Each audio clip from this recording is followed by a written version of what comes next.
Everyone's always talking about planning a trip to 30A in the Florida Panhandle, and this is a beloved travel destination, but there are some things that they might not be telling you. In this video, we are going to be going through some of the biggest mistakes to avoid when planning your trip to 30A that you must know before you go, and these could impact the experience during your vacation. Are you ready? Let's get started.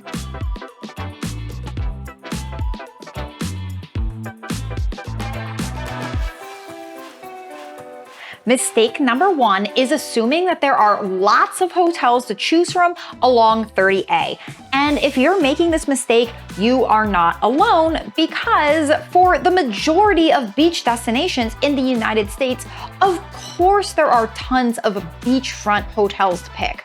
But that is not the case in 30A. In 30A, they do things a little bit differently. While there are some hotels to choose from, in 30A, the big thing here are vacation rentals, where you rent directly from an owner or a management company. The best way to search for vacation rentals is to check on Airbnb or VRBO. There are also a variety of 30A Facebook groups for planning where owners will share their Airbnbs there if you are looking to get exposed to more ideas that you may not be used to. There is one caveat here. If you are looking to stay in the town of Alys Beach, they privately manage all of their vacation rentals from their own website for the community. So you will not find any Alys Beach rentals on Airbnb or VRBO if you are looking to stay in that community during your visit to 30A. During my stay to 30A, I personally stayed through a company called Dune Vacation Rentals, and my stay was at a property called Second Sandbar in the Watercolor Resort. It was absolutely incredible. I loved Dune Vacation Rentals because I was looking for a luxury experience, and they manage tons of luxury properties along the entirety of 30A, and it was just a super great, enjoyable experience for me from start to finish. So while there may not be your traditional brands of hotels or lots of beach resorts, there are planned communities that have tons of incredible amenities and beautiful vacation rentals that could fit as big of a group as you want to bring to 30A. And personally, I'm an Airbnb girly, so I love this about visiting this part of Florida, and this is something that you need to know before you go. If you're enjoying learning about 30A, please don't forget to like, subscribe, and share for more Florida content. Mistake number two, and this is a big one, so listen up because this could impact your trip, is assuming that beach access along 30A is super easy and accessible to get to, and unfortunately, this is not the case. This is because the county is continually siding with the owners of the beachfront property instead of locals that have lived in the area or the general public that are trying to access the beaches, and more of the beaches along 30A are becoming private property, which means that you are not able to access them. This is a big deal, and unless you're in 30A planning groups on Facebook, you probably will not hear about this. So what can you do?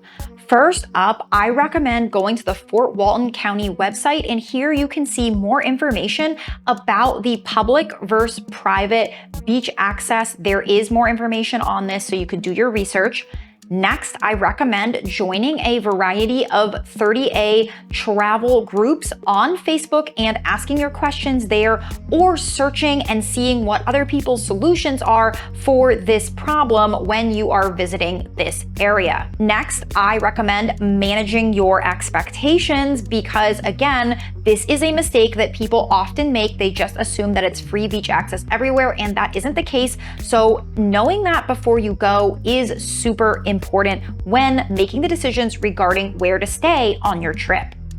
When booking your vacation rental, it is extremely important to keep this in mind. And not all vacation rental owners are honest, so you might have to do a little digging. You need to make sure that your vacation rental is in a community along 30A that has private beach access if you are looking for a private beach that you can go to at all times. Now, there are some communities that are more affordable that do not have private beach access that might be the right fit for your family. And if that's the case, that is okay. I'm all for traveling on a budget, but you still need to do your research in advance so that you know where the public beach accesses are along 30A and what to expect when visiting them. There are a few places that have great public beach access, such as Grayton Beach State Park, but it is important to note that during high season, you may have to take a shuttle into this park as it does fill up very quickly. But again, this is all really great research to do in the Florida 30A Facebook groups and ask all the questions that you need. The people are so helpful. They were super instrumental in helping me plan my trip as well. It is very important to note that even if you do find a public beach access, some of them are really small. I'm talking this big, and this is all that you are allowed to set up your picnic blanket or your beach umbrella under. And on either side of the barrier of the small public beach access, the private beach owners have hired security, and there are signs that are going along the whole thing to prevent you from going onto their property. But the thing that is super important that you need to know is that you are always allowed to walk along anything on the mean water line. This means the average area of where the water comes up during the tide. Since that is kind of hard for us tourists to know, just keep the rule of thumb that you can always walk along where the waves are breaking along the shore. So if you want to have a walk along the beach, on private beach property, that is the way that you can legally do it. However, you will not be able to exit the beach at the end. So that is something that's important to keep in mind. You will be able to walk along the area where the waves are lapping onto the shore, but you will not be able to cross and exit through one of the private beach accesses. This is definitely something that you need to know before you go. I have seen people go and have absolutely no idea that this is a thing and get blindsided, and I don't want that to happen to you. Mistake number 3, while we're on the topic of the beach, is assuming that the water is going to be that beautiful, crystal clear, emerald green with tide pools like you see on social media. And fingers crossed that is the case for you. I really hope that it is, but it is important to come with realistic expectations that this is the ocean and anything can happen. I spent 2 weeks along 30A and in the Florida Panhandle, and during my stay, I only saw the peak conditions like you see on social media a few times. The other times the water was brown because it had rained, or it was super wavy, or it was super moody out, or it was just not perfectly clear, but the water was still that lovely emerald green color. So it is important to come with realistic expectations that your trip will still be super fun, even if the water isn't perfectly calm every single second of the day, because again, this is not a lake, this is the ocean, and even in lakes, things can vary, and Mother Nature has a mind of her own. So make sure to stay flexible and have an open mind when visiting 30A for the best experience possible. Mistake number 4, and this is another big one, is assuming that there's going to be parking everywhere and that parking is readily accessible, and this is definitely not the case, especially in high season, which is most of the year. The reality is that there is actually such limited parking along 30A. Some of the beach accesses, which are public, only have 4 or 5 spots, and it's nearly impossible to find parking pretty much wherever you go. So what do you do instead? For your visit, you are going to want to rent bikes or find a vacation rental that includes bikes in the price of your stay. And there are so many vacation rentals that do include this amenity. Now, biking is absolutely huge along 30A because of the limited parking, but also because of the traffic. And this is another thing that people do not talk about, which is the traffic. And the traffic can get incredibly bad to the point where in high season, some of the gas stations are running out of gas. That is how many people are visiting here or road tripping here from the surrounding area, which is crazy. But if you have bikes and you're riding along one of the many bike paths along 30A, this will open up your world and will allow you to go to those beach accesses that only have a couple parking spots and allow you to pass by the traffic while all of the cars are stuck and not able to go anywhere. So I do highly recommend either renting bikes, and you can look into this in advance, or finding a vacation rental that has them, because parking is a nightmare. Please listen to me on this tip. This is going to be a big one to save your vacation. Mistake number 5 is spending your entire vacation just on 30A and not getting out to the surrounding area for a day trip. There are so many incredible day trips within an hour's drive from 30A, but many closer that you would really be missing out on, and I really think should be on your list. Here are some of my favorites that you should consider for your trip. First, let's talk about the closer ones. Of course, there is Destin and Panama City Beach, and Destin is home to Crab Island. This is a super cool sandbar that you can rent a pontoon boat and go hang out on the sandbar. I will mention that the drive between Destin and 30A does get incredibly busy and incredibly trafficy, especially during high season or spring break. So that is something to keep in mind, but that is a cool thing that you can do that is nearby the area. Next up, and this is right off of 30A and super affordable, is Eden Gardens State Park. This is a state park with a Gilded Age mansion. You could tour the mansion, you can explore the state park, and this place is never busy, and it's in the shade. So if it's really hot during the time of year you're visiting, we love the shade, and this is just a cool, relaxing place. It has gardens, it has a lake, and I think it's super unique, and I love state parks in Florida.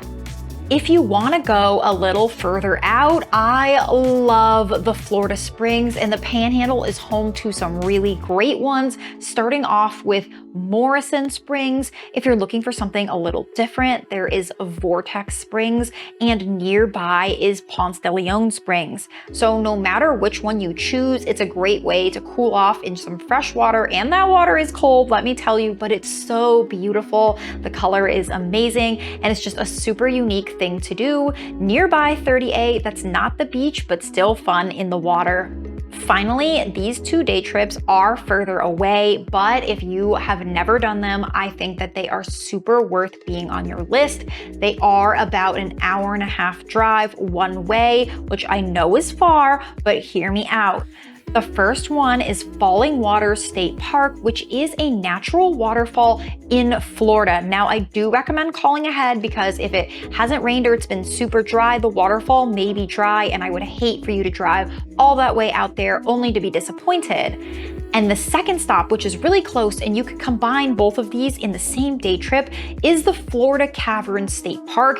And yes, that means there are real caves right here in Florida. And I think that this is so incredibly cool and such a hidden gem in Florida. I would hate to do a video about 30A without mentioning it, because it is so near. So if you end up going to one of these day trips, definitely comment below and let me know what you thought.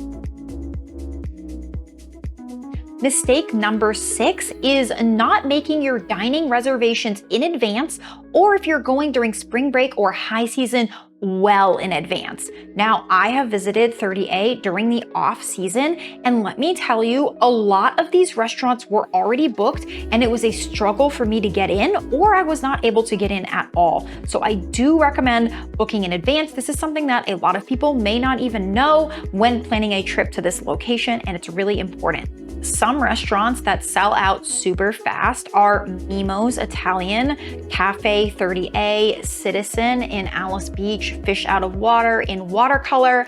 Basically, any of the fancier or nicer restaurants are going to be the first ones to go. So if you're looking to dine at one of those more famous 30A locations, you are going to want to start thinking about that well in advance. Give them a call or head to their website to reserve your spot so that you can enjoy the best experience when you're on the ground in 30A.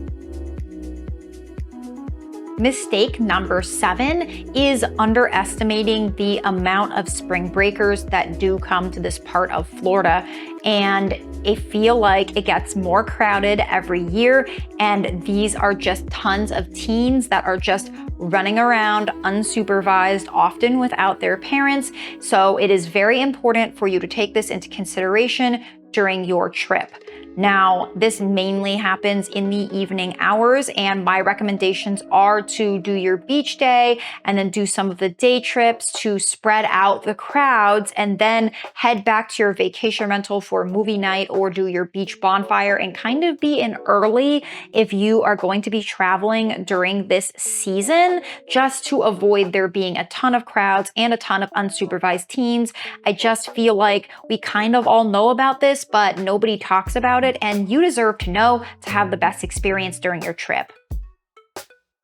Mistake number 8, and you've heard me talk about this throughout the whole video, is not joining 30A Facebook groups to help plan your trip. Now, no, I do not have my own 30A Facebook group. This is not self-promotion, but I did use a lot of the ones that exist to help plan my own trip, and I found them absolutely invaluable. So if you have any questions at all, or you're confused if your vacation rental is going to have private beach access, you can ask in these communities, and there are people that are going to be 50, 60, 70 comments to help you plan your trip.